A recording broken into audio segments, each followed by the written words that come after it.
नमस्कार मित्रों। आज का हमारा टॉपिक है कक्षा 9वीं का 12वां पाठ जो है रानी, जिनकी लेखिका रही है महादेवी वर्मा। हालांकि देखें तो रानी यानी क्या है कि एक घोड़ी का नाम है और इसके साथ साथ निक्की नामक नेवला और रोजी नामक कुतिया यानी कि एक कुत्ती, उन्हें लेकर यह पूरा संस्मरण है वो दिया गया है। तो सबसे पहले हम लेखिका है उनका परिचय प्राप्त करेंगे। महादेवी वर्मा, उनका समय क्या रहा है 1907 से लेकर 1983 तक। अब पहले देखें तो हमारा यह लेखिका का परिचय रहेगा। उस अनुसार क्या है कि सबसे पहले उनका जन्म है वो कहाँ हुआ था कि फर्रुखाबाद, फर्रुखाबाद जो कि कहाँ आया हुआ है उत्तर प्रदेश में। उत्तर प्रदेश में आया फर्रुखाबाद, वहाँ उनका जन्म हुआ और वह एक सहृदयी, भावुक, संवेदनशील तथा अनुकंपा वर्षण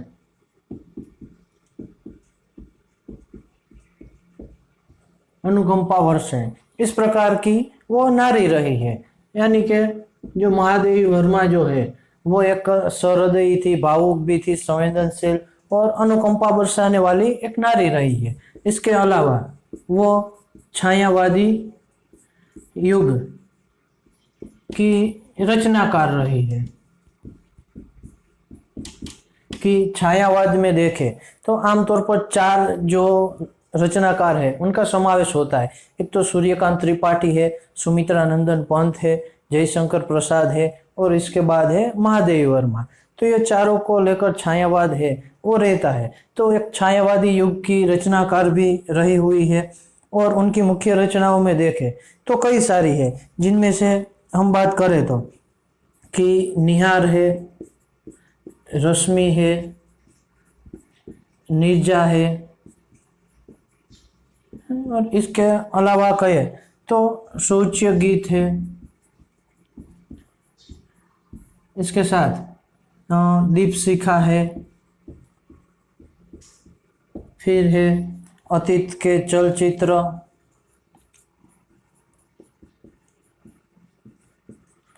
और अंतिम जो है वो स्मृति की रेखा है। यह सारी उनकी मुख्य रचनाएं हैं। निहार, रश्मि, नीरजा, शौच्यगीत, दीपशिखा, अतीत के चलचित्र और स्मृति की रेखाएं। जिनमें देखें तो यह स्मृति की रेखाएं है वो उनकी मुख्य रचनाओं में से एक कह सकते हैं, क्योंकि यह उनका ऐसा एक संस्मरण है। संस्मरण यानी क्या होगा कि रेखा चित्र भी इसी प्रकार का होता है। ठीक है, रेखा चित्र कहे, संस्मरण कहे, जीवनी कहे, उन सभी भागों में महादेवी वर्मा की लेखनी है वो बहुत चली हुई है। तो यह एक स्मृति की रेखा, गद्य रचनाएं, संस्मरण उसमें दिए गए हैं। उनमें इसी तरह से अलग अलग व्यक्तियों और खास तौर पर पशुओं को लेकर उन्होंने वर्णन किया गया है। तो यह महादेवी वर्मा की मुख्य बातें हैं वो कह सकते हैं। इसके अलावा देखें तो वो प्रयाग महिला जो है, प्रयाग का महिला विद्यापीठ, यह तो विद्यालय देख ले तो कि प्रयाग की महिला विद्यापीठ की है, वो प्राचार्य भी रह चुकी है। ठीक है, और इसके अलावा वो वहाँ की कुलगुरु के रूप में भी उन्होंने स्थान है वो पाया हुआ है। तो इस तरह अलग अलग मुख्य उनके मुद्दे देखें तो यह सारे रहेंगे कि महादेवी वर्मा को लेकर यदि हम छोटी सी बात करें तो ये मुख्य रहेगी। तो यह भी आप जो मुद्दे यहाँ पर मैंने लिखे हैं वो एक बार नोट कर लीजिए, फिर हम आगे पाठ की ओर देखते हैं।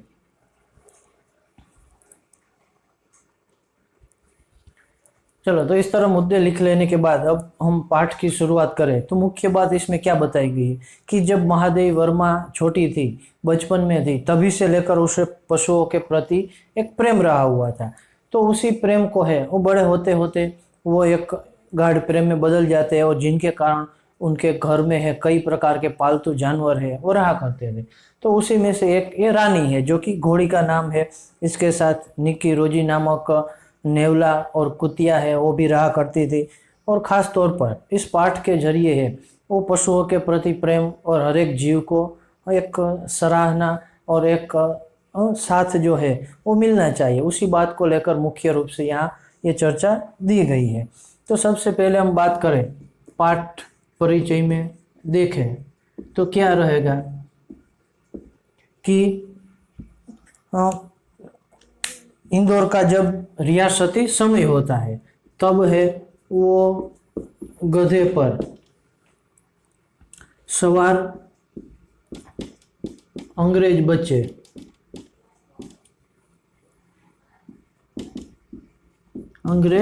बच्चों को देखना कि एक समय ऐसा था कि इंदौर में है और रियासती समय था कि राजा सारे लोग रहते थे, जिनके कारण कई सारे महल आए हुए, तो उसे देखने के लिए अंग्रेज है वहाँ पर आया करते हैं। तो उसी बात को लेकर कहा गया है कि लेखिका और उनके भाई बहन जब छोटे थे तब इस प्रकार वहाँ आए हुए अंग्रेज लोग या उनके बच्चे हैं वो घोड़े या तो टट्टुओं पर बैठकर है वो घुमा करते थे। टट्टू यानी क्या कि घोड़े का एक छोटा सा जो सफ़ेद सा रहता है, और आमतौर पर कहे तो घोड़े और गधे की जो संकर जाति है वो भी कह सकते हैं, तो उस पर सवार होकर वहाँ पर दिखते थे। तो लेखिका को सवाल हुआ बच्चों को कि इसे तो दंड मिला होना चाहिए, क्योंकि हमें तो हमारे यहाँ तो गधे पर बैठकर कौन बिठाते हम कि जिन्हें दंड मिला हो, कोई सजा हो, उसे ही गधे पर बिठाया जाता है। तो रामा को पूछते हैं, रामा यानी कौन है? रामा जो है वो नौकर है, घर का नौकर। पर उसे नौकर कहना है वो थोड़ा ठीक न होगा, क्योंकि वो कहा करते कि रामा तो हमें कभी डांट फटकार की किया करता था, कभी कान भी खींच लेता था, इसलिए नौकर के बहुत कम मानना चाहिए। तो रामा को जब पूछा गया कि ये गधे पर क्यों बैठे, तब कहते हैं कि उसे सजा के लिए यहाँ भेजा है, पर वहाँ तो गधा है नहीं, इसलिए यहाँ आकर वो सजा काट रहे हैं। पर फिर भी लेखिका और उनके भाई बहनों को यह विश्वास ना हुआ, क्योंकि वो गधे पर बैठे हुए भी इतने प्रसन्न थे कि ऐसा लग नहीं रहा था कि मानो कोई सजा काट रहे हो। तो इस तरह अंग्रेज बच्चे जो है वहाँ पर घूमते हुए देख रहे थे, तो यह बच्चों को भी लगा कि हमें भी इस प्रकार पर घोड़े पर बैठने का अधिकार मिलना चाहिए। तो उनकी भी इच्छा हुई कि वह घोड़े पर बैठे, तो घोड़े पर बैठने की इच्छा हुई। तो लेखिका और उनके भाई बहनों को भी हुआ कि हम भी घोड़े पर बैठे, जिनके चलते उन्होंने क्या किया कि वो अपने पिताजी के पास गए और ये प्रस्ताव है, स्मृति पत्र है, यानी कि मेमोरेंडम, ये तो ये कहे कि यह एक प्रकार का अर्जी है, वो पिताजी के सामने रखकर कहा कि हमें भी ये अधिकार है, वो मिलना चाहिए। तो पिताजी ने मजाक में कह दिया कि क्या तो सफ़ेद टट्टुओं पर बैठोगे, यानी कि एक प्रकार का खच्चर जो कहे, घोड़े गधे की संकर जाति, उस पर बैठोगे और फिर बात है वो वहीं पर ही रुक जाती है। और फिर एक थोड़े दिन निकल जाने के बाद अचानक एक दिन है वो एक रानी नामक घोड़ी है वो लाई जाती है। क्या हुआ कि रानी नामक घोड़ी जो है वो आई, तो क्या हुआ कि जैसे ही पिताजी के पास ये बात पहुंचाई गई, पिताजी को लगा कि ठीक है, और वो रानी नामक घोड़ी को लाते हैं। और अब तक तो क्या था कि बाकी जानवर तो है वो महादेवी और बच्चों के आसपास ही रहा करते थे, पर घोड़ी तो वहाँ रह नहीं सकती, जिनके कारण है उनके लिए एक रहा हुआ छोटा सा जो बरामदा था बाहर आंगन में, वहीं पर ही एक दरवाज़ा लगवाया गया। और उस रानी की देखभाल के लिए क्या छुट्टन नामक एक साइज यानी क्या होगा, छुट्टन उनका नाम था, और साइज यानी कि क्या कि जो घोड़े की देखभाल रखता है, उसे खाना खिलाना, उनका मालिश करना, यानी कि एक तरह से पूरी तरह से घोड़े की देखभाल रखने वाला व्यक्ति तो साइज कहा जाएगा। तो साइज रखा गया, क्या नाम था उनका, छुट्टन। और बरामदा रखा गया, कमरे में एक दरवाज़ा लगवाया गया। तो इस तरह की यह घोड़े के प्रति लगाव देखकर, घोड़े के लिए इतनी यह जो सारी सामग्री इकट्ठा की, जिन्हें लेकर ये बच्चे हैं वो थोड़े नाराज हो जाते हैं कि हमारे लिए तो कभी ऐसा कुछ भी न किया गया, और घोड़ी को लेकर तो ये बहुत कुछ हो रहा है। तो फिर भी है, वो पहले तो घोड़ी को देखकर थोड़े आतंकित हुए, थोड़े प्रभावित भी हुए कि क्यों ऐसा है। और इसके बाद कि जब रामा को पूछा गया कि यह घोड़ी कहाँ से आई है, क्या है, पहले तो थोड़े दिनों उखड़े उखड़े से रहे कि हमें तो इसके साथ नहीं रहना है, नहीं कुछ करना है। जब पिताजी के द्वारा कहा गया कि तुम्हारे ये घुड़सवारी के लिए लाया गया है, उसके बाद थोड़ा उसके नज़दीक गए और रामा को पूछा कि ये कौन है। तब रामा के द्वारा बताया गया कि ये क्या है। उनका पूरा नाम तो ताज रानी है, क्योंकि एक महलों की रहने वाली रानी थी, पर उसे महलों से निकाल दिया गया, जिनके कारण हमने उसे रख लिया। तो ऐसी दुख भरी कहानी सुनकर है बच्चों को लगा कि इसके साथ ऐसा बर्ताव करना ठीक नहीं है। और फिर धीरे धीरे होते होते बच्चे हैं उन्हें उनके पास जाने लगे और खेलने लगे। रानी भी है, वो बड़ी सौंदर्यवान थी। रानी का सौंदर्य कैसा था कि उनकी जो आंख का है वो एक तरह से पारदर्शी चमकीली थी। उनके जो ओठ का है वो लाल थे, गुलाबी जीभ थी, जो अक्सर है वो लोहा उसमें रखा हुआ था फिर भी चबाते हुए घायल नहीं हुई थी, ऐसा उनका मुख था।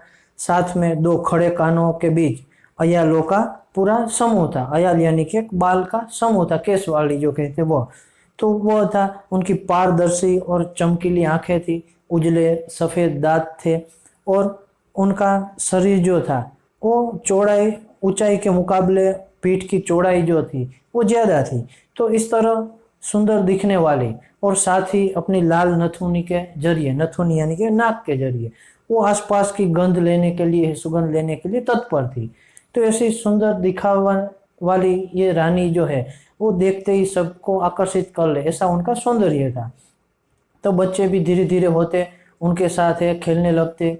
पर महादेवी कहती है कि जब मैं छोटी थी तब यह कोई मुझे इतना समझ न था, पर जब मैं अब बड़ी हो गई हूँ तब मुझे वो अदृश्य स्याही से लिखे हुए कागज की तरह यह घटना है वो मेरे दिमाग में वापस है वो उभर रही है। तो इस प्रकार रानी का सौंदर्य है वो भी उसके मन में है, वो घर कर जाता है, और इसके चलते अब धीरे धीरे होते होते उनके पास जाते हैं। पर इसके पहले आप यहाँ तक यह मुद्दे जो है वो नोट कर लो, फिर जाके हम आगे की कहानी है वो देखते हैं।